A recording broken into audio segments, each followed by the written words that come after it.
Se vedesse questa foto Silvio Berlusconi. Buonasera, ben ritrovati in diretta con Focus. E se ci fosse una donna dopo Silvio Berlusconi, è il titolo che abbiamo scelto questa sera, un po' l'idea dalla quale partiamo con la nostra analisi, per poi ovviamente arrivare più ampio spettro a quella che è la politica e le ricadute anche per il nostro nord-est. Abbiamo poi Nicola Talmi della Federazione della Sinistra. Buonasera. Futuro centrodestra senza Berlusconi, perché guardate, qui il problema è cosa decide di fare la Lega Nord. È tutto qui la questione, perché ci sono gli 8 decreti per il federalismo fiscale da approvare, quindi io ieri sera, facendo zapping, ho guardato il film La caduta, gli ultimi giorni di Adolf Hitler, e mi è venuto in mente che... Strautilizzato per fare dei doppiaggi di qualsiasi genere. Esatto. E mi è venuto in mente, insomma, che la Lega in questo momento sta facendo un po' la figura del battaglione Carlo Magno, che è l'ultimo battaglione di nazisti francesi che difese Hitler nel bunker, no?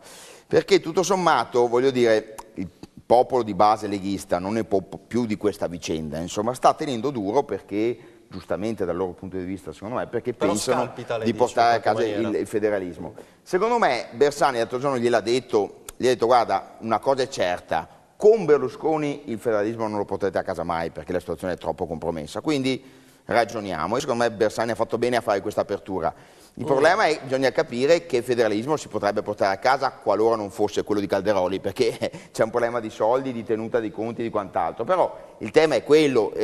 Guardate che oggi Bossi, che tutto si può dire tranne che parla a caso, diciamo, quando parla, Bossi ha detto un governo cade quando non ha più i numeri, no?